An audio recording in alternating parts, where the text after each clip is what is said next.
Yeah. They actually shut down production for a month. Really? Yep. Wow. Tragic. No runs on toilet paper in Mexico, just so basic. Hey guys, we're just doing a pre-show. Those of you who are already in, we're a little bit before time. We're just having a chat between ourselves. Just come in on the chat and just say where you're from. I'm really keen to see where people are coming in from. Don't be afraid to use the chat for that. That's what that's for. Just want to say hello to everybody and let us know where you are. Vancouver, New York. Now, this is definitely happy Friday. It's Friday here. Yeah.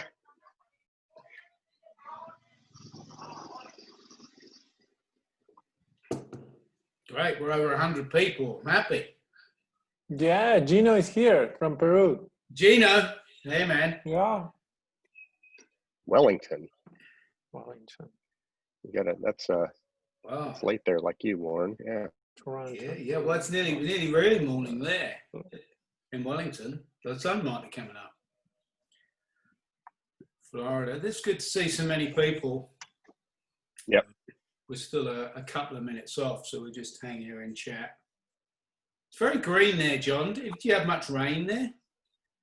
We've had no rain since the first week of February. So we're really hurting. The river's dried up and it's really dusty. But it's a jungle, so there's still some lushness around. But we expect it to rain here in the next couple of weeks for the first time. Wow, so you've got similar problems to like what we had with the bushfires and the floods, yeah. Then the corona. Mate, we're never going to forget this year, are we? Jakarta, no. Brian. Hey, Brian, how are you, buddy? India. Good. We seem to have a good spread of people. Libya. Yeah, it's good spread. We'll give these people a couple more minutes just to come in. What's the weather like there, Javier? We thought you were going to be sitting in like a Bali beach hut or something. No, really, it's midnight. Yeah, it was raining all the. Yeah, it was raining all day. You know, the raining season is really late here. Yeah. So we have like the last 2 days was raining a lot. You know, and the swell is huge. So they are having really big problems at the beach with all the waroon. You know, this kind of like a small shop that they sell like the local food and the stuff. You know, the waves are hitting the beach is really hard. This mix between raining and swell is quite difficult, but cool. We have a quiz here. Right. Okay. So we've just clicked past the hour. There's a few more people coming in. I'm going to just flick across to here and do this. Welcome, everybody. Thanks for coming along to this FXPHD webinar. What we're going to do is, there's our title page, and I'm going to just introduce you to our panelists before we go on. Hello, John. Hey, Warren, how's it going? I'm good. I'm good. John, good. For those of you who don't know, I'm one of the co-founders of FXPHD, and I'm just kind of here to help wrangle some of the Q&A and stuff, and maybe get some insights on see if I can put Warren on the spot and find out some of his plans a bit later. But I'm actually currently, my house is in Chicago, but I'm currently in Yelapa, Mexico. Came down earlier this year, and when things went to shit in the States, just decided to stay down here. It's a 50-minute boat ride from Puerto Vallarta, the next biggest town. There are no cars. Super easy to self-isolate, and got decent internet, about 50 megabit bandwidth. I've upgraded mine by taking some photos, do a little barter trade. It's how things work down here. So I did some photos for some rentals for the guy who also runs the Wi-Fi. And it's one of the strangest places I've been traveling, because it's the only place that I've been where the upload speeds are actually faster than the download speeds, because obviously everyone here in Yelapa is watching YouTube videos and Netflix and cat videos and so forth. No one is actually creating content down here. So I have a pretty wide pipe to upload stuff. So it's actually worked out pretty well. I have access to my computer in Chicago.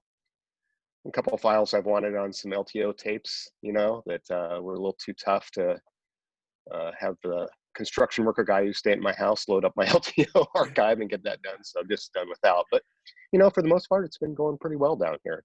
Brilliant. And certainly feels a lot safer than being in Chicago. Yeah. Sure. All right. And Javier, tell us about you, buddy. Hi, my name is Javier. I'm from Argentina, but currently I'm based in Bali in Indonesia, and I'm working online from the last 4 years. I was helping Warren and John to develop the Spanish part of the FXPHD, especially with the color grading courses. And now here we are in Asia, we are having especially in Indonesia and in Bali, we are having a really weird feeling about all this lockdown situation with the COVID. Here we are really lucky. We have really few cases, and you know, we never went into really deep lockdown. They just shut down the beaches and some shops, restaurants, gyms, the things that they considered were more you know, dangerous. But now they announced that they're gonna open beaches and some restaurants next week. So we are really happy with this, and we are really waiting that maybe in the few weeks, next month, we can have again our industry working here, and maybe we can be lucky and get people shooting in Bali from another part of Southeast Asia. Cool, thanks, man. So, if any of you have taken my classes with the Spanish translation, that's Javier. So, you know, if you think, crikey, what's he talking about there? He's got that wrong. Then email to Javier. Yeah, I'll put his email address up later. Yeah, it was me and Jorge. Jorge Ferraro also helped a lot with this. And good. Yeah. You're doing a great job. Thank you. Yeah. That's me. Those of you who don't know me or haven't had any involvement in FXPHD, I've been running these classes for quite a long time with John. 14 years, 10 years at the ICA running classes. You can find me on usual social media channels and things like that. That's Javi. There's his details. That's what he's doing. There's his website. You can go there and find out what he's up to. He's a little bit over social media as well. We got some classes coming up in South America soon, so that's going to be fun to partner on those. And this is what we're going to do. Roughly around an hour here. I'd like you to use the chat to say hi. Please use the chat just to say where you are, what you've been doing. If you've taken an FXPHD class, what year it was. Could have been, as I say, 14 years back. Use a Q&A for questions. John's also got a couple of questions as well that came outside of there. So, I'm in Australia, in Brisbane. Things have been pretty good here, COVID-wise. I managed to do a few jobs, and I'm going to show one of them later on, that it was shot under COVID-19 conditions and restrictions that makes it a lot harder. But one of the things I want to say to you, it's no real different for post. So shooting, it's obviously very different, and it's going to be different for a while. But in post, what we do is really the same. So try not get producers to be knocking you down on your rates here, because you're going to be doing the same job. And if so, they might even have a bit more money because they're saving on crews. They're not going to have the same elaborate production. So I would try and hold tight on your rates at this time. I know that's tricky to do, but it doesn't really affect what we're doing when we can, you know, send files and work remotely. I'm going to be doing a little bit with Frame.io later on to show you how I just did this recent job last week. So we're pretty good here. I'm pretty lucky. I'm locked down with my family. So there's 5 of us here. I'm not on my own. I get to see them. We can go out and see other people. My heart, you know, firstly, you know, I hope everyone's doing pretty well wherever you are. safe to all you and your family. But it can be tough if you're on your own. It's quite difficult, and we are starting to come through. This is really good. My mum is in a wheelchair and is in a care home in London, which is pretty scary, but so far she's doing pretty well. So we've all got a story to tell, but we stay positive. I think we're going to get through. So you guys got anything to add before we sort of get into this show? No, the only thing is I want to add is that, for example, my wife is working as a creative developer for different directors, and one of the things we discovered in the last month was that mainly all the pitching for new commercials that normally the director were they used to do, like a live, like shooting.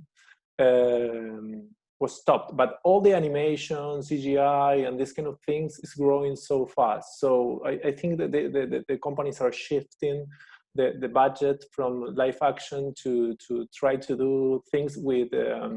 I comment to you that the last thing that I grade was a kind of commercial, but they did it. They make it with the footage that they can buy online. So they are creating stories with footage that you can buy, and that's really cool, because if you want, you can buy the footage raw, 4K, HD. So there are many people trying to still building stories with footage that you can buy online, or doing CGI or doing animations. And you can see a lot of these sort of these ads that have been created during the coronavirus. Maybe people are shooting themselves. They're taking Zoom feeds, recording now. I know they send cameras to a lot of comedians here, and they were able to set them up and shoot their own things. How are you finding it in Mexico, John? As you've seen many local ads, changes to ads, or anything like that? I actually don't have a TV here. Okay. So yeah, a lot of my ads, though I'm streaming on a VPN to the States, and yeah, there are a lot of very specific ads that have been made right now, at least running on that. Hulu is run by a consortium of broadcast networks, so there's definitely targeted stuff that's done during the virus that was using stock footage, as well as stuff that you can see some pretty nice kits that they probably sent to some of the actors and other people who are taking part of that. But I'll be honest, as far as regular broadcast TV, I'm really out of the loop down here on that, which isn't so bad, actually. You created a film and TV training company, but then you don't have a TV. So yeah, that's ironic. Yeah, fair enough. But that's how times are changing, though, isn't it? Lots of Netflix, lots of Hulu, Apple, Apple TV, things like that. But yeah, no, not a lot of broadcast right now. All right, I'm going to end this poll. We've had 169 people vote on this. 54% colorists, followed by editors and VFX artists. Welcome aboard. Thank you. We have some directors and producers. Currently some people not in TV, so thank you. If you're keen to get in, that's great. Have you taken a course before? Actually, we have 45% yes and 55% no. So welcome. Thanks for coming along. We'll try and tell you a little about what we do during this. What would you like to see in the classes? More advanced classes, some HDR, some color management would be good. More real world things, a bit like the insider techniques that we did last year, if anyone saw that. Look, skin. So that's good feedback for us going forward with whatever we can do with color classes going into this year. It's all a bit up in the air at the moment, but we definitely plan to do something. And what do you guys like generally? More interaction, mentoring programs is quite high, certification exams, pretty even really for these. So that's pretty interesting. Thank you. People are liking this Zoom type workflow because it gives them a chance to attend more of these sessions. And obviously, with my training company, we're going to take that online as well. So that's really good. Thanks for doing that. So I'm going to start off, and I said I'd be doing 3 tips based on YouTube views, Vimeo views, and questions I've been getting across the board. And one of the most watched videos has been my video about adding subtitles. Here's a little node structure that I've set up from a little piece of training material that we use. So what I'm going to do, and please holler out if you don't see anything, you should be seeing a screen now. Now subtitles, now I think it's been proven that 75% of people will be watching your video on Instagram without the sound up. Now it could be, you know, even if they got headphones on, they may not have sound, but I do the same. So subtitles are important. You can go and create them yourself, and that's pretty easy. So you have a effects library in your Resolve, and you have a titles tab. Down the bottom of this tab here, you have a subtitle, which you just drag. And you drag it onto its own layer, and then you can drag the length of how long this subtitle wants to be. And then you've got up here, you have an inspector where you can type up what you want this caption to be. If I just move that out of the way there, so I can go subtitle in there and call this, what's this, a BMW? Something like that. Now, these subtitles can be changed. I can just instantly say, well, I like that for the start. I can hold down the Option key and just drag that to create just another one. And it will carry on all the same font that I chose, my drop shadows and everything. Really useful for small little, like Instagram pieces. They're a minute long. It doesn't take too long to subtitle that, does it? But what about if you've got a longer show? And most shows now require subtitles. So you want to be importing something called an SRT file. So I'm just going to delete these guys here. Like that. Excuse me. I need more beer, I think.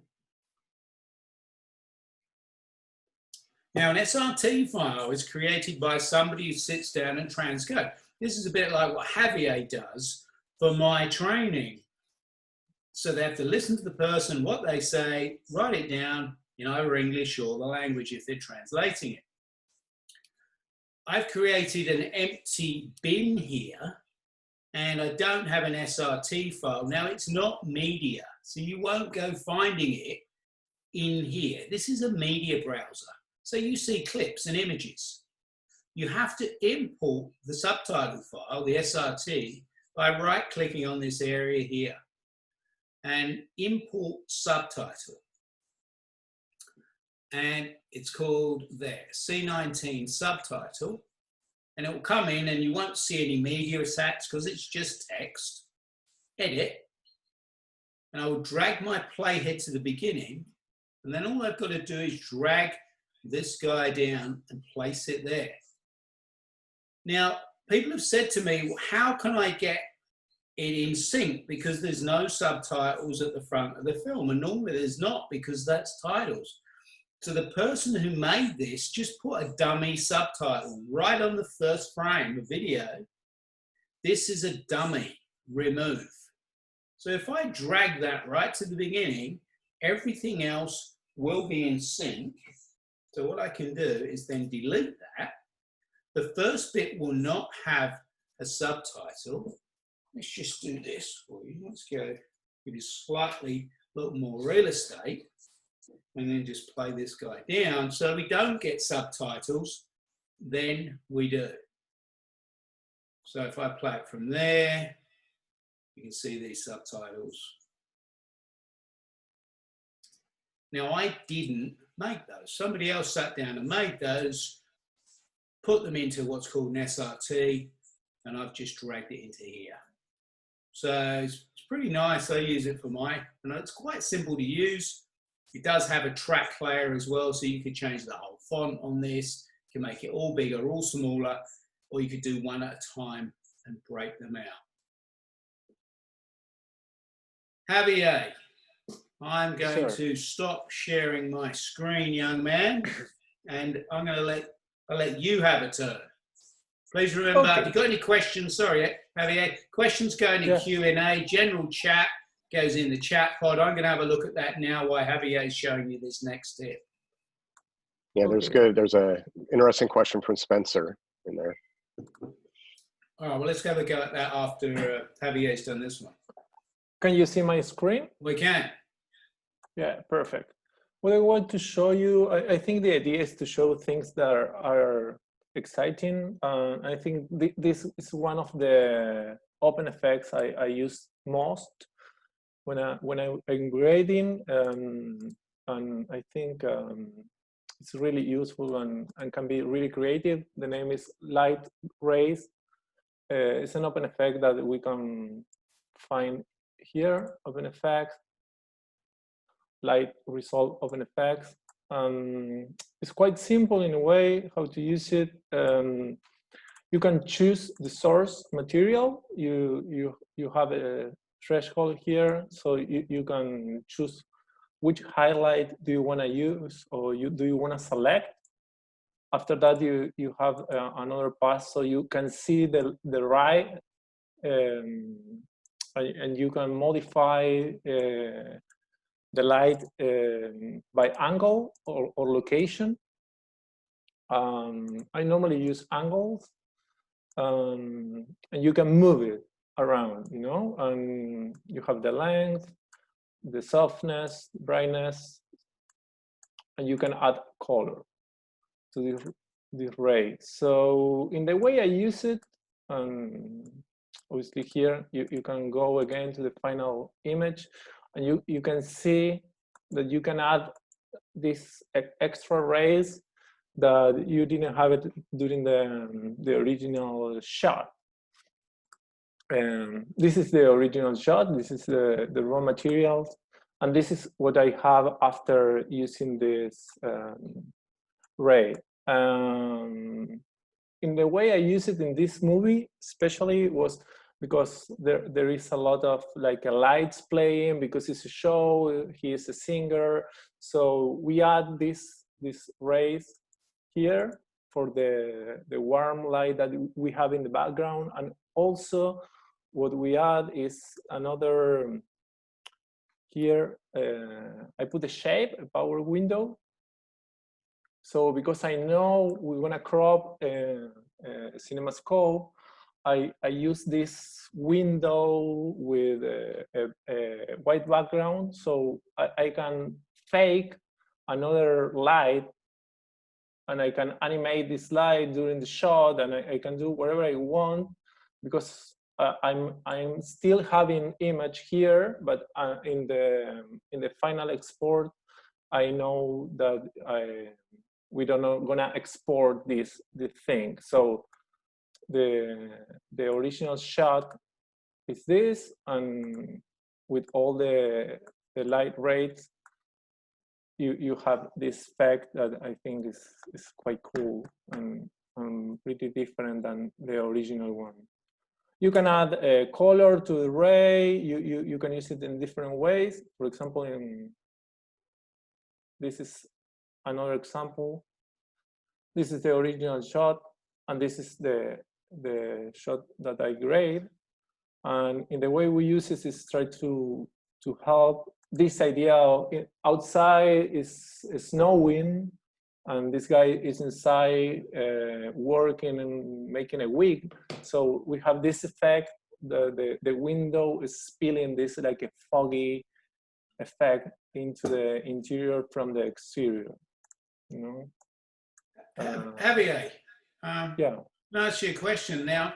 You've done a little bit of visual effects and stuff before, haven't you? So do you think that helps you in doing this to give you more confidence to jump in and doing things like this, or not? Can anyone make rays and put flares in as a colorist?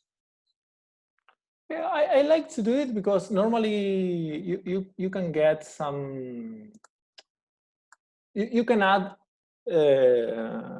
part of the narrative, and you can focus a lot of more the attention of the people who is watching the show into the part that you really want to highlight in the image, you know. And this is what for me is and the cool thing for me is that you are using something that is inside the image. You are not really adding another thing. You are using what is inside the image already, and using this, not adding another plate or doing a comp. No, you are using something that you already have in your image to add a value of this image. And the interaction you have with the light rate is important for me, because, for example, in this shot, if you can see, you have a light ray here, and when the people cross the window, the effect change. Yeah, I've got that. Yeah, that's cool. So, make it a bigger screen. Yes, so for me this is important, because sometimes you try to you can do the same with shapes and windows, but you're never gonna have this interaction, because with the light rate you're using the image to create this effect. Yeah. And for me, give me a lot of I don't know, I feel it's more like a real life, you know. People is crossing the window, the effect stop for a second, and when they discover again the window, the effect come back. So I think it's safer for me use it in this way than go try to comp a kind of flare. I really prefer to create the flare and get more control, because in the other case you are using plates all the time, and maybe it's quite difficult if you are not a really comper doing it in a proper way, you know? What I would say is anyone looking at OFX, and the good thing about it is you can keep the people in your room, rather than saying, oh, well, I can't do that, or I can't comp that sky, or I can't add that ray. If you can say to a producer, yeah, I can do that, I can do that. And they're going to think, oh, crikey, this guy's good, this girl's good. I don't have to go somewhere else, because more and more, as you guys know, we are doing more, aren't we?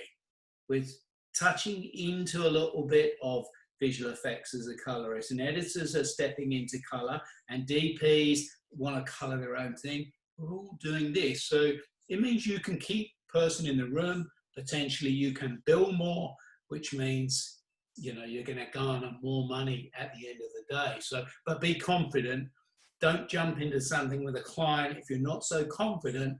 It will take longer. You won't look so good. So just practice these things and start using the plugins that you feel comfortable with. Thanks, Javi. Can you stop your screen share? Sure. So let me do this. I'm going to go back to here and talk about, people in the chat are asking about the bonus classes. Now, there have been some bonus classes, and despite us sending emails, some people probably have not downloaded them. What we did, when we brought out the V16 classes, we added some bonus classes. So if you are a previous FXPHD customer, we added these update classes, and they were a free update, and you would have got an email. So if you didn't get them, I'm sure your email will be there, or you could contact John and John will let you know. And there was also a bonus 2020 COVID-19 class that went out as soon as this happened. John and I had a bit of discussion, because it was a bit awkward as to what to do. I mean, do we want to do nothing during this period? We don't want to be seen to be trying to push out and, you know, make money from people and not having it so hard. But I think that's why we did the 30% discount, just to help people, because they were at home, really. And I think that's been helped, because it's been well supported. So there's a bonus class for the looks, which I did last year. And there's two if you have the fundamentals or the advanced, and they're just free. In terms of V17, now I don't know what Blackmagic are doing. True, I do know quite a few people there pretty well, and they're friends of mine. I don't necessarily get on and ask them what's happening with the version. I'll probably get on and ask them how they're doing and how their families are doing. But I've had early chats with John about what we do. We do want to do something. At this stage, we don't know when and when it will be. It's not a free upgrade if you bought it before. It certainly is. John, I think there is a discount if you are previous customer.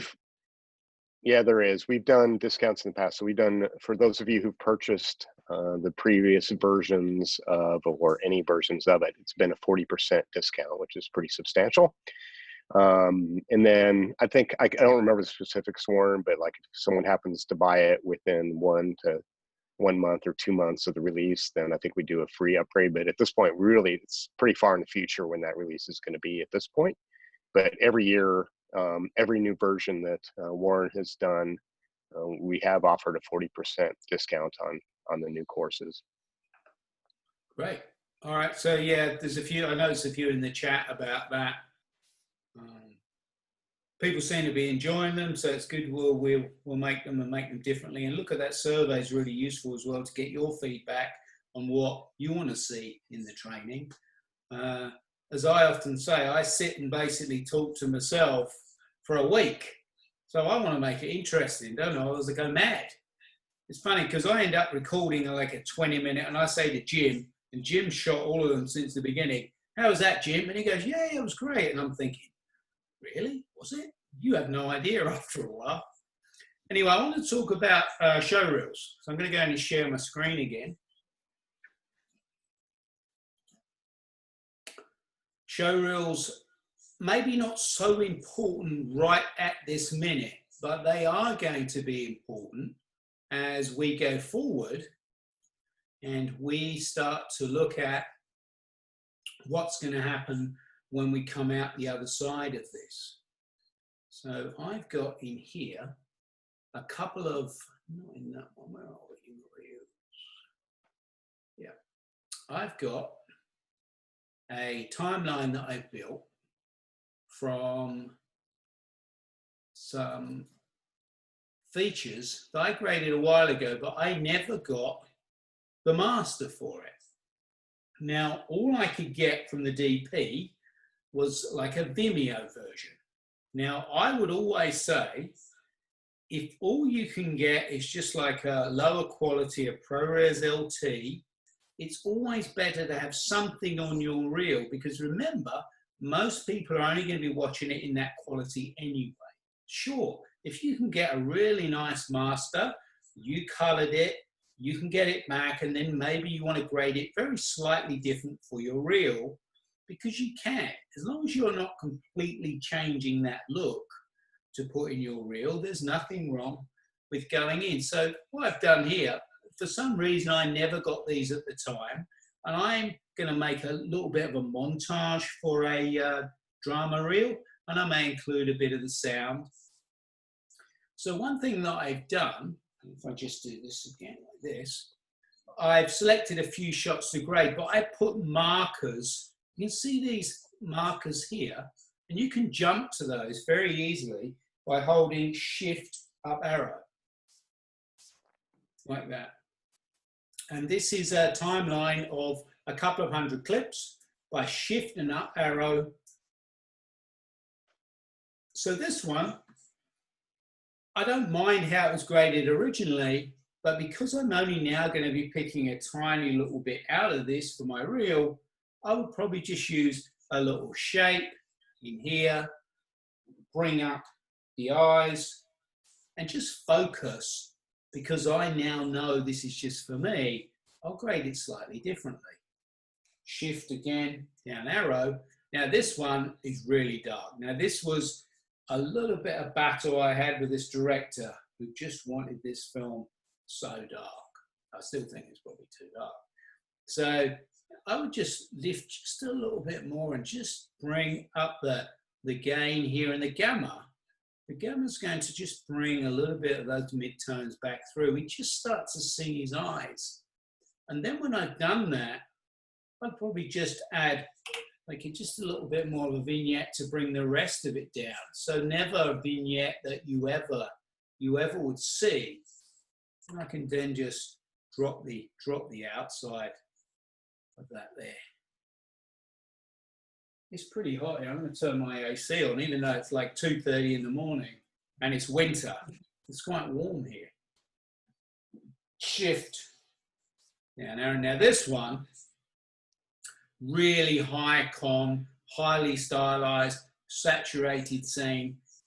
Again, just a little bit dark. So I'll just bring this down and bring the guys up. And again, because it's for a show reel, I'm only using maybe 1 or 2 shots in a montage of drama.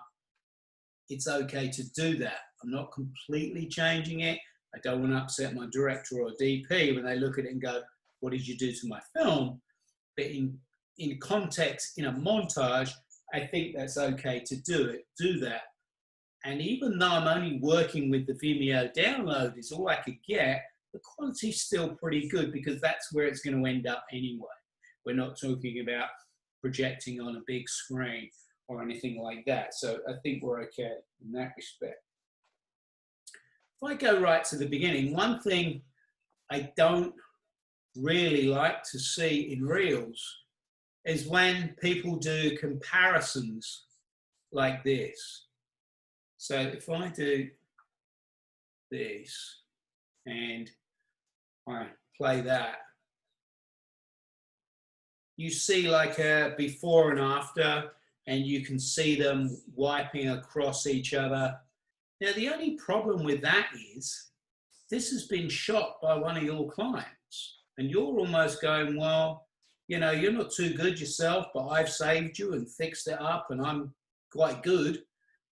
They won't look too fondly on that, okay? So you've got to be a bit careful doing before and afters. And to be honest, most people you are pitching your reel at know what can be done in color correction.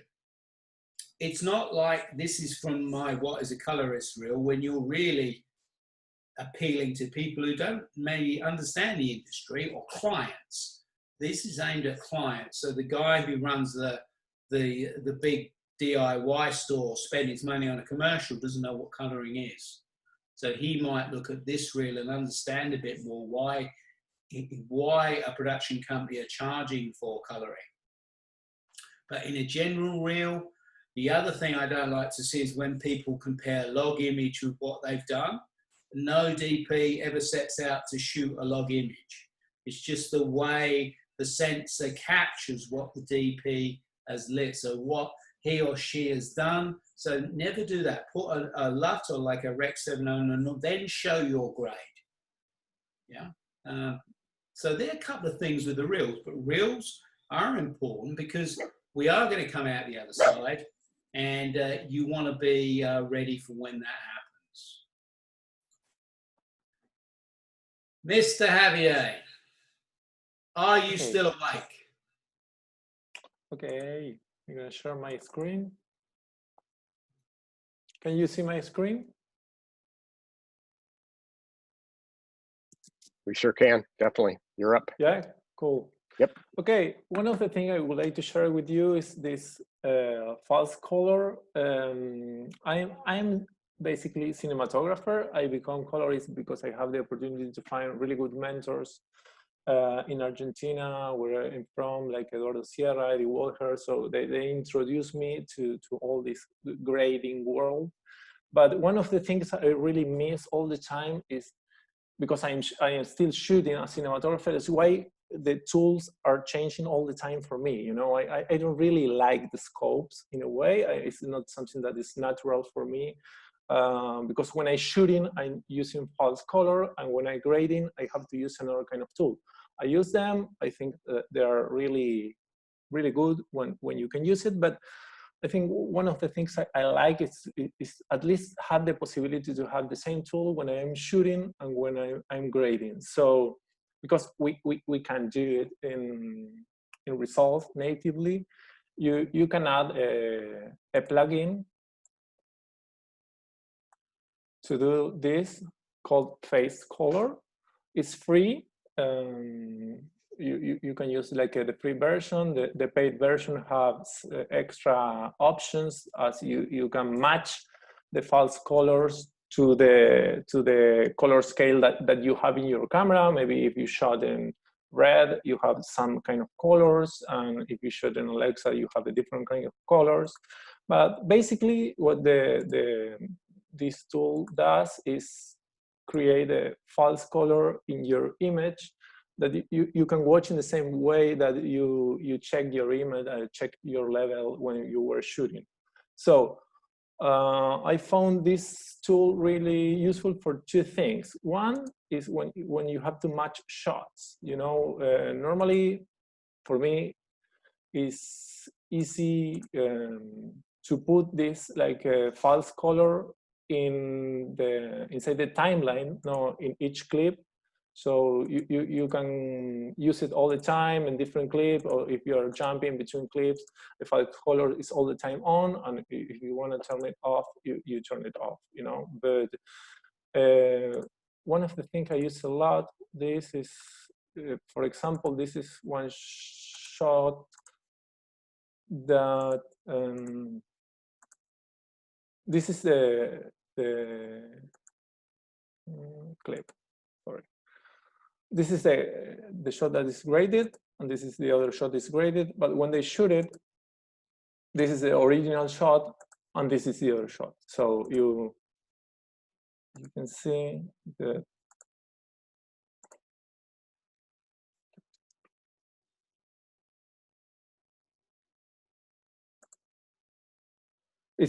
they are quite different, you know. So you need to match these two shots. The DP was really intelligent when he shot. So he shot first the open shot. So we have more detail. We can choose what we want to show, and we need to make it more dark to match this shot with the close-up. That you don't need too much information in the background, you know, because when you close, you are more focused in her face and what is happening there. So, for example, this is the shot that I already graded. So we can compare and see that they look pretty similar. Hey, Javier, just really quickly, someone was asking, could you just give a quick description of what false color is to those who aren't aware of that? Yeah, the false color is it's a way to show the exposure of each pixel in the image. You know, it's a similar tool like the waveform here, but you have the possibility to see visually which pixel is in which level of brightness. So all this part of the sky that you can see in yellow is around 90 and 80%. So normally when you shoot, you try to keep all your image below the 100% and try to push your image, we call it to the right. In the histogram, you move the image to the right. You try to expose as high as you can, get the image as brighter as you can, because you know you're gonna avoid noise, and the camera works better in this part of the signal. So it's basically this, and for example, I'm gonna show you. We can put another node.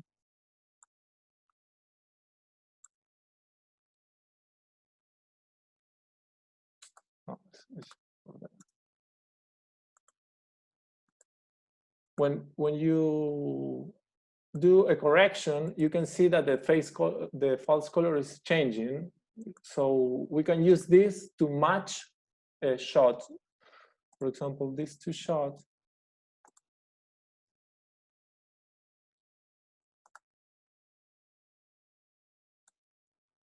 You have these two shots, and you need to match these two shots. So you can use the false color as a tool to match these two shots. You know, the background or the floor is too high, so you can make a first grade to match the floor and the background and the bushes.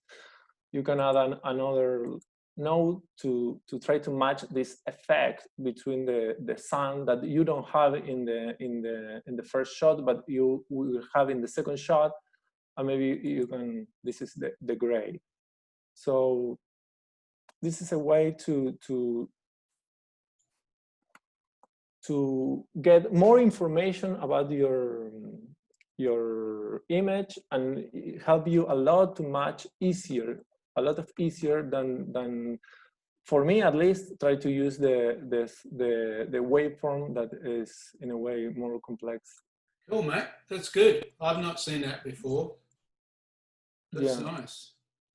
Yeah, and another thing that for me is cool to use the false color is also when you try to understand grades or looks that you don't really know how they did it. So you can use the false color to learn about, this is for example the reverend, and you can understand where are all the pixels, you know, where are the pixels. This is a really low key. The highest point that we have in this image is this blue level in the sky, and we know the highest point in our image is around 350. You know, we are using just half of the signal of the image.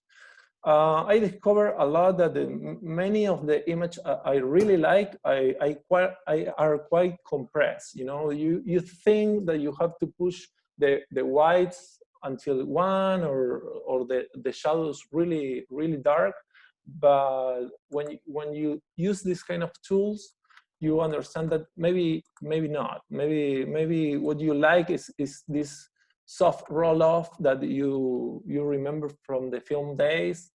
This is the same, you know, this small yellowish thing is the highest point that you have, and it's around 80, and all the rest of the image is below 80. So you have this like a high flat look that remember me a lot of like the roll off of the film, and is something that we really want to emulate all the time. So this is the way I normally work with the false color, and it's the way I really try to understand when I have some reference and I really want to get this look. Where does that plugin come from? How much is it? You can find it online. I posted in the chat. Yeah. I posted the link in the chat, by the way. Great, thanks. Yeah, it's for free. And normally what I do is I work with the false color to understand the levels. And as I said, I discovered many times that the images are quite compressed, and I love this kind of images. And the other thing that I do is I normally create like three different, with this simple qualifier, 3 different qualifiers to understand how the colors are sprayed inside the image. Where are the shadows, the midtones, and the highlights? You know, sometimes when you see the whole image, I don't know, you tint the shadows maybe, or you believe that you know it's really greenish or really cyan, but when you play with this, sometimes you discover that normally I try to put bars so you can see, you know, the black and the shadows inside the image are the same that the black in the bar. So you don't have any tint in the shadows, and you can see the middle range is around green, and the high range is cyan, bluish. So you can grab this and use it as a tool all the time. You can put it in your gallery. I think it's a good tool to use and to try to. I mean, I try to learn yourself. You know, if you like this movie, you try to copy and you try to understand why this look is in this way, or they created it in this way. Good, man. Really useful. Thank you. Let me just do this. and come back. Great, I get your question. How are you? About reels, yeah, I normally wouldn't. The question was, I'm not a big fan of montages for show reels, and neither am I, but occasionally you want to put together like a 1-minute piece on Instagram or something, just to remind people that you're still alive and you have worked on a few shows. But generally what you'd have sitting on your website would be longer pieces that shows you can actually cut shots together. And that's what a client wants to see. And maybe that's a scene from a movie, a doco, a TV show, or it's the whole commercial. It's not just a mishmash of shots. Though there is a place for that, like I said, in social media. If you've worked on a McDonald's ad or something that's quite high profile, you might want to stick that in because it's big branding. And people will go, oh, you worked on a McDonald's ad, you must be good. Not really, but it's a big icon, isn't it? So that's how I would answer that. So where are we in our rundown of things? We've done show reels. We're going to do my frame IO. So let me just go here and go back here. And I can leave those subtitles up, why not? So I use Frame IO a fair bit for sharing things with clients. I've also got a very, very simple little fixed node tree here that I would start on for something like this. And this is a very simple one. Obviously, you can make these a lot more complicated if you want to. And this does run through the whole of the timeline like this. And the advantage of this is that it makes it a lot easier for me to jump to a particular shot and then just change that node, because I know that maybe the shape around the car is going to be in shape too. That was a question from Adrian that was talking about fixed node trees and when do you use them. I would just start by a very small one and then put that through the whole timeline. And you can use these with shared nodes as well if you want. So you can maybe have your look as a shared node, which means you can change that up individually as you move it in and out of being a shared node. So how does it Frame IO work? So if I needed to send this up to Frame IO. Hey Warren, can you switch to the UI? Yeah, cool. I look drunk and disorderly, man. Yeah, man. Yeah, you should have. COVID. You should have said that 5 minutes ago, John. That would have been a much more exciting webinar. That's your job. Sorry, folks. That last bit was boring anyway. We'll cut that out of the final show. So, Frame IO. I have a sequence here. So I'd go to deliver, and in here, you have a nice little icon here where you can do that, and it will make a little H.264 or something that's going to be really easy or pretty quick to go up. Now this is saying it's going to make a ProRes, so what I'm going to do is not go ProRes. I'm just going to make an H.264 there, and I'm going to go to browse. Now this happens to me a lot. Now I don't know if this is me. Okay, I go there and it cannot see my folder. So if anyone knows why this is, please put this in the chat, because all I would tend to do is to go, well, okay, it's not found my Frame IO drive, so I'll just save my project and then I will just restart Resolve like that.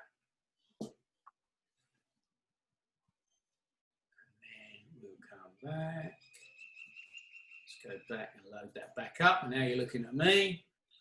I'll just make my beer. I used this on not a show last week, it was just a commercial. And I was only sending to just really the DP, the editor, and the director. And it was a good way of, obviously in these lockdown times, we're doing less face-to-face in the room. So it makes life a lot easier to be able to send things over a known platform. So now if I come in here, let's close this down. If I now browse, I don't want to do that. Switch back to UI too, Yeah, Lauren. thanks, man. I just remind people it is 3 a.m. here. There's no excuse, is it? Come on, get yourself together, Eagles.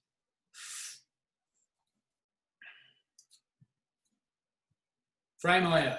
Along the top here, there's an icon. I can then now go in and I can go to International Colorist Academy, and I have a number of selected folders that I can go into. One of them says FXPHD Webinar, and I'm just going to call this WIP BMW2, like that.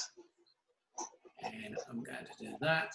And then what I'm going to do is to render it. So what's going to happen, it's going to render this sequence, and then it's going to start to upload it. Now I'm actually uploading obviously to Zoom, and I'm now uploading to Frame.io, but because it is 3 a.m. and everyone's asleep in this part of the world, the internet should be reasonably fast. So you can see it going up here. There is a display that's telling me what's happening. So I would then be putting into my folder, and this is now going up to people that are collaborating on this project. So this could be my director. So I'm going to hand back to Javier while this is doing this, and he's going to show you one more thing, and then we'll come back and see how this is cooking. Javi? Okay.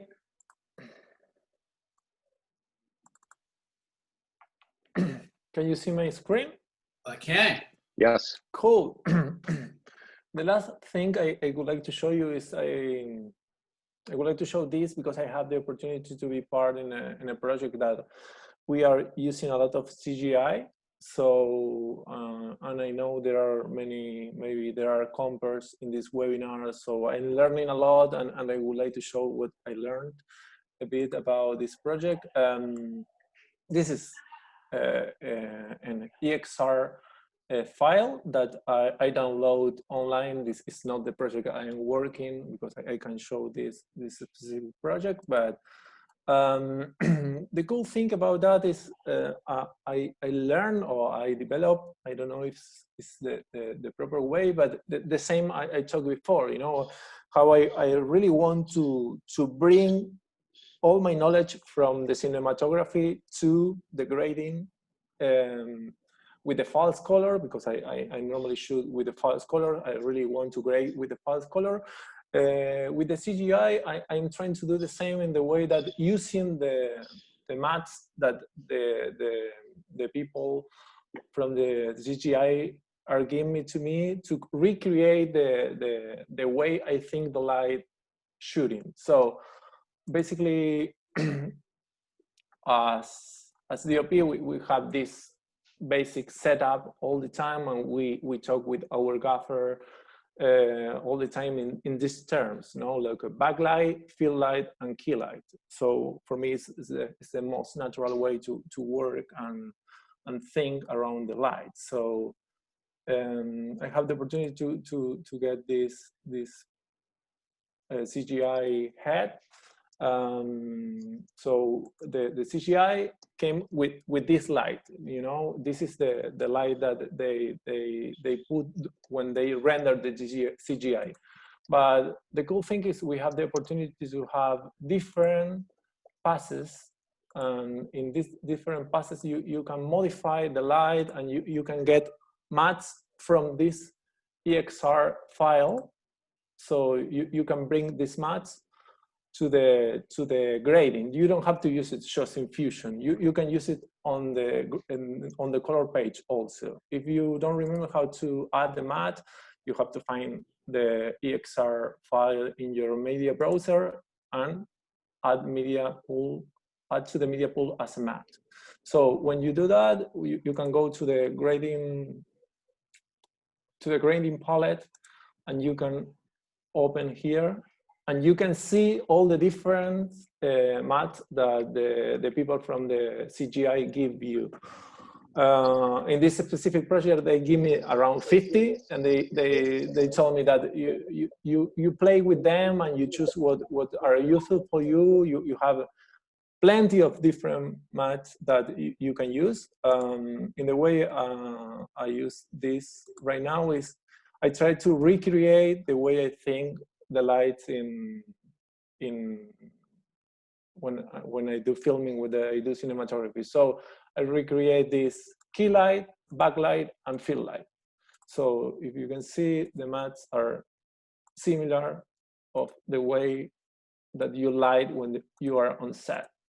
So with this idea,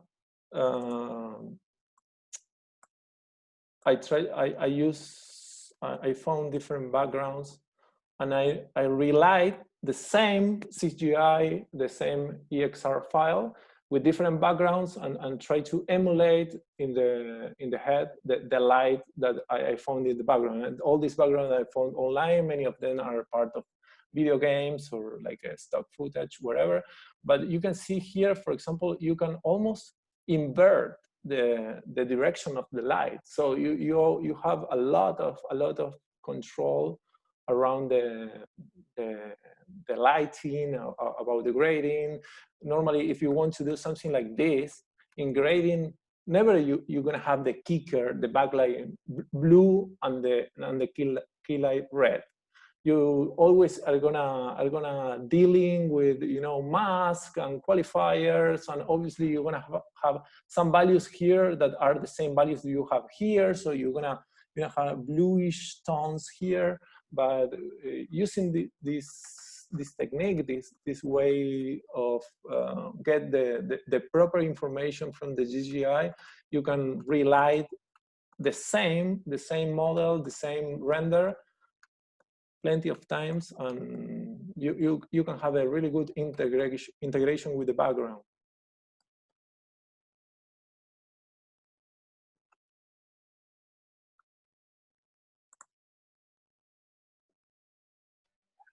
I like that. Yeah. Do you like that, John? Mm-hmm. Yeah. Good use. Yeah, it's cool. I have the opportunity to work with the VFX supervisor, so I'm learning a lot, and I really like this idea, how the same that Warren was saying before. These boundaries now, they are changing a lot, and you can jump between comp to grading. They have to know about grading. We need to know about comp, and fusion and color page are next to each other. So I think this is a cool way to interact with the rest of the team, and maybe, you know, they can give me like 50 different passes, and sometimes they give you, because for them it's almost free, but you need to understand what do you need, and you know, it's going to take time to put all the layers and all the passes together. So. 5-0, Javier. 50. Yeah, 50. Really? Yeah.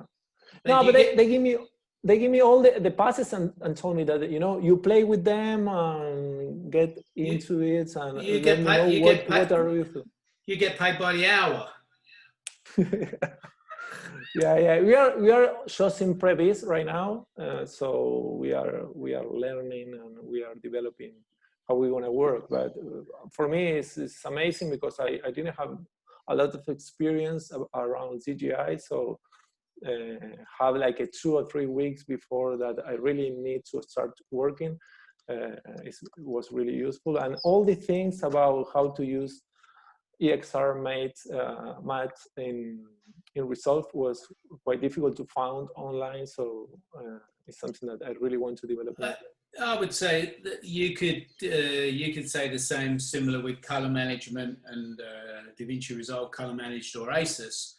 At some stage, you can probably play with old projects, but at some stage, you probably just want to jump in and grade a job in that way, and it will feel slightly different, but you learn so much when you do things. And I know sometimes it's difficult because you're getting paid and you don't have a lot of time, and if it ain't broke, why do you need to fix it? You always learn something new. And if you're starting to work on bigger projects, and color management is going to be part of that workflow, especially like what Javier is talking about with bringing visual effects thing. Any sort of Netflix show or higher end branded show is all going to be color managed. So, and it can be a small little job that you can just go, well, I'm going to do this in ACES just for some fun. So I'm going to go back and check out my Frame.io. So if I do this and I go to here, that one, this is now my laptop showing the Frame.io GUI. And you can see Yuki is one of our ICA buddies, is in Singapore. So he's just up the road from me, and he's put a few comments here in Frame.io. So I'm going to go back to me. When I share my screen, see, I can do it, and I go back to my BMW job, which is living under here.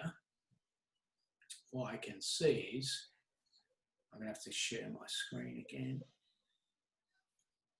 There we go. You still see my screen there? Yeah. Seeing this. You can see there is a couple of little markers here. Now, these are the markers that Yuki has added in Frame.io, but they now appear here. So they actually will appear on my resolve, and I can see what he said. Could you make the logo more obvious? And then I can just jump down to the next one. Could you remove the red box? Now, what I could then do is reply to that, and then that will update on his iPad or his phone. Yes, but it will cost you more money, sort of thing. So the advantage of this is that I would be looking at it on my iPad Pro as well, the same as he may well be. So we've got a similar display that we're looking things on, and that is very close. I'm using the ISO here at the moment, but it could well be something else like my Flanders. So it's just a common way of trying to get things look the same. I know we all have that battle in everything that we do. Oh, it didn't like that in the room, or it looks different here on this PC or whatever. So, but I'm starting to use that more and more. You can use that for bringing shots in as well. So if Javier had wanted to do that, he could have done that. I worked on a pretty big film last year with, there was like 300 visual effects in this shot, and all the visual effects were uploaded from different locations, QC'd, versioned in Frame.io, then brought down, then added into a timeline. And so you can do it both ways. It's not just approval. You can bring full res down, and then when you get the full res downloaded, you can then add that to your timeline. So I think it works really well for that sort of thing. John, how are we looking in our Q&A pod there? We're good. I've been answering some questions over in chat a little bit. As well as the Q&A that we have. A couple of people asked about some of the stuff that we have and can offer about Fusion. Yeah. I was just going to point out that we do have a Fusion Resolve introductory course that's part of the FXPHD membership that's separate from the Resolve training. You can get access to. That's $69 or $99 Yeah, I was a month. going to ask you that. How have you found it with your memberships going through this time? Have you seen a bit of change? Any trends or anything? Yeah, actually, we've had a really well, it's twofold really. There's been a good uptick in individual users who really seem to be taking this time to learn, which is good. We also had a similar price reduction to try and help people out. For people who are members, we actually gave them an extra couple weeks for free, just to help them kind of over the hump and be able to spend their time to learn. So I think people are really doing a nice job of, making the most of this kind of shitty situation that we're in, right? But a lot of people trying to do things better. And the other thing from our standpoint that we've done is, because there's so many artists out of work and friends who've done courses for us in the past, is we've actually almost tripled our budget in production of the courses that we're doing. So frankly, we're taking a bit of chance doing that, but it kind of seemed to be the right thing to do to help out some of those artists who are out of work, you know, help them kind of over that gap that they can create some courses while they're at home. So that's been pretty cool, and we'll have stuff rolling out in the rest of the year, and of course later in the year, hopefully your new courses as well. Yeah, I just would point out that John and Mike, it really was the first online training anywhere in the world, wasn't it? So it's pretty groundbreaking back in 2005 or 6 or when you started FXPHD. So lots changed. Yeah, and yeah, it has. And a lot of people have also, when you brought up a little bit about ACEs and color management, we are actually working. It's really too early to talk about it, but you know, Warren and I have been in contact with some folks to help us create some more training having to deal with color science and so forth within Resolve. And we really hope to have something by the end of the year. At least that's our plan. Cool. It's a little bit of a leak there, right? Wow. You know, same with your 8 courses that you're doing by the end of the year. Couple of questions. Felipe, where are you from, man? Maybe you can type. Anyway, what would you do with a supervised session? Do you talk while you're doing things? And what do you say? Or do you just do it and say it's done? Would you like to have a look? I tend to talk a lot, if you hadn't already gathered, because you can never, you know, some people know exactly what you can do, but never, some clients don't know maybe what can be done and what you're doing. So I will normally show them and say, I'm going to do this. I'm maybe going to cut that grad through the bottom of the picture. I'm maybe going to change that sky up there. And sometimes I talk, sometimes I don't, but always try and get them to the front of the monitor and say, do you like this or not? Because otherwise they will maybe drift away and they'll be looking on their laptop, and then you go to the next shot and they haven't really approved the one before. And you sort of just keep working thinking, do they like it or not? So at some point you just pull them to the front of the room, or if you've got your client monitor, you put them in front of that and you say, what do you think? I can do it other ways. Would you like me to show you something else? I like it because the BMW looks great, and the BMW is the product here, and it does look really good. Something like that. But they can have what they want at the end of the day. You're just there to suggest things. Gino, how are you, buddy? Good to see you here. Hope you're well. Hope your family's well. This is an ISO. I have an ISO, a Flanders, and a Zeus. I got the Zeus because I'm playing HDR games. The ISO because it's 4K and it's slightly bigger than the Flanders. But my Flanders OLED was my workhorse for about 6 or 7 years. And I do still shop them around, and I send them out and I hire them out. And I think there was an earlier question about what you need in the room. Obviously, you need a calibrated monitor, start off. That's a given if you are billing for color correction, but you're surprising how many people are billing that don't. You need to have confidence in your monitor. External scopes. I haven't got my external scopes in this room because I had this room all changed for PPW last week.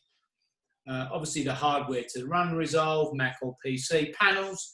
Now, you don't necessarily need a big set of panels like this. You can get smaller ones. And when we do this tomorrow, so for those of you who have fallen asleep, we are going to be doing this again in about 10 hours' time, when I will remember to share my screen a lot more. I'm going to put in my mini panel, my smaller panel. So just to show that as a point of difference. Panels will make you a little bit faster for a lot of instances. They look cool. So they're the sort of things you need, I think, as a minimum. But I always say the second most important thing in a room is this guy, is the monitor. There's none of the other fancy bells and whistles. What else have we got there, John?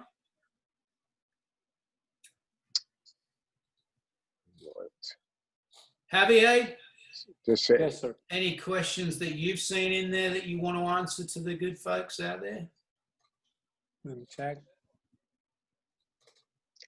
Someone was asking about Resolve, the main benefit of Resolve, and you know, being from a flame background and doing VFX and coloring and finishing. You know, a lot of people we'd have a colorist do stuff, we'd end up tweaking stuff. What I really like about Resolve now is it's fast. You know, you don't have the spinning beach balls that you have, and I know people may use Premiere Pro or something like that. You know, you're constantly having spinning beach balls. It's just fast and efficient, as color management built in, and now effects if you need it within Fusion. Again, as you mentioned, you don't need to be doing super complex things, but doing some roto masks that might be a little bit different, or combining mats and things like that.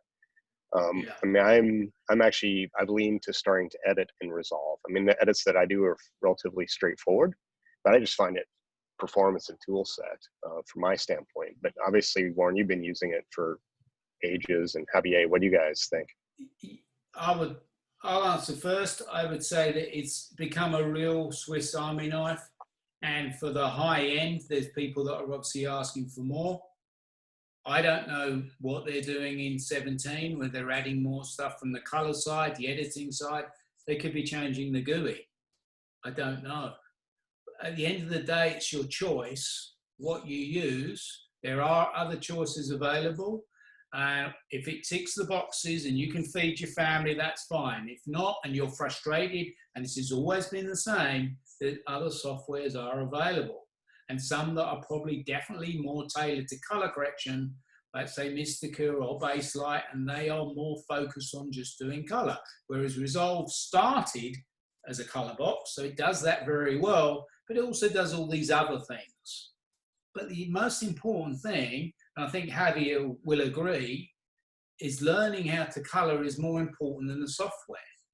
And then how you work with the client. So that's like the job split up into three, really: software, clients, learning how to color. Would you agree, Javier? Yeah, I think, and we talk a lot about that. You know, I think the main point of difference is the price.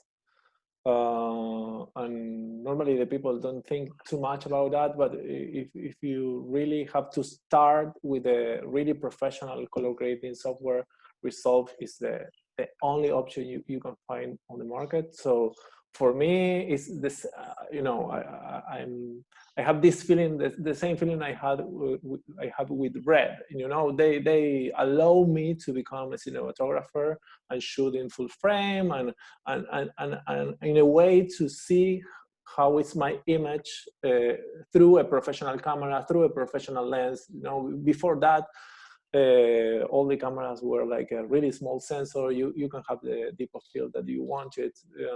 And with Resolve, it's the same. I remember when I was studying grading, and we grade shots in Apple Color.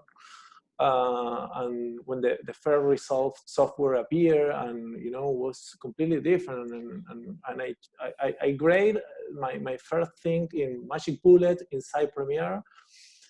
And the way that Resolve think about the color is completely different, and for me, it's, you know, it's quite quite difficult now. Sometimes I open, I don't know, Photoshop or kind of softwares, and the way they think the color is difficult for me. So I learned to grade in this software. And I think the most important thing is that you can express yourself, and you can get ideas, and you can put it in the software. So yeah, if the software allow you to do that, is amazing. If you feel comfortable with the software, it's amazing. And many people is just running to find the best software in the market to do color grading. And I think the difference between the softwares maybe is 10%. Yeah, one thing I find important that's impressive to me is Resolve and their support for various camera formats. I think they're fairly quick compared to a lot of other manufacturers, because that is a reality when you're coloring and finishing. Is everyone wants to shoot with the latest camera or the latest version. And I think for the most part, obviously there's some shortcomings, as there is with every software. It's pretty impressive what they've done to keep their support, you know, up to date, and files that they can read and export. Yeah, and so I forth. think they've done a good job. Certainly it's more reliable than it was when it cost 300 grand. I'll tell you that much. Yeah. A couple of others. I don't know if that happened in another software, but Resolve was the first software I I think that when I write the comment, they read the comment and they improve the software based in my comments. So you have this feeling. I don't know if true or not, but you think the software is developing in the way that the users want to use it. Yeah. The Azus, I would wait for the new one, the UG, I think. It's coming at the end of the year, but they're going to guarantee 1,000 nits across the screen. The one I've been playing with has dimming in it. So it's good for practicing, but it will auto dim. So you'll get a flash on a cut. And if you turn the dimming off, you don't quite get the really good black level that you want, and you don't get enough nits from it. So Zeus are doing some good things, and it will be at a price point, I think, maybe more achievable than the others. And I don't know again. It may be before Christmas. I don't know. But it's pretty good. And they seem to be throwing some resources at it. So it's worth a look. I don't actually correct my monitors. The only problem I have I played around with it, but when I'm coloring in the job, I'm constantly looking at the monitor, saying, did I do it right? Have I done it right?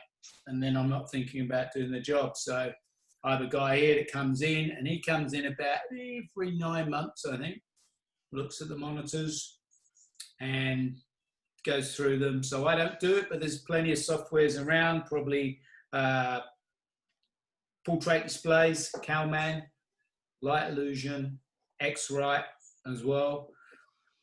You can do it, but you got to have confidence. And when you practice, like anything, you practice, you know your monitor's good, then you're going to convey that confidence to your clients, and that's important. So that's what I would say on that one. Right. It's incredibly important. Yeah, what it is. I mean, John, clients lose confidence in you. You know, if you're not confident about your image on your screen, I mean, we've had that with people bring color from out of house into my monitor that I know it's completely calibrated. I can say, yeah, I'm not worried about it. And yeah, don't take any chances on that. I think you're right. I've been in sessions where not in my joint here, but in other places where, and I'm looking at the monitor thinking this is not good, or the clientele is not good. And as soon as you sense a director or DPs, then that session is not fun. You know, you're better off trying to turn that off or say that it doesn't work and just work on one monitor, because then they feel they're not getting the right, you're almost cheating them, and then it becomes a very difficult session. Right, we are going to give away a bundle. Now, if you win this, you can take it now and then it will be upgraded to the new one. Is that right, John? Whatever you want. I yes. just made that up. That's fine. No, I did make it up, but I think we should. John said it's fine. Yeah. So if you can wait for the new one, but we don't know when that's going to be or what's even going to be in it, you can have it now and then drop us a line and we'll upgrade you with whatever's new. So I'm going to ask you a question and you'll win this. All I'm going to say is the question's going to come up on screen and you've got to type the answer in the chat, and John and Javier will be monitoring the chat. You do need to spell it correctly to win this prize. Go. Wow, that's... Who graded Grand Budapest Hotel? You do need to spell the name correctly. Now, I didn't say it was going to be easy, did I?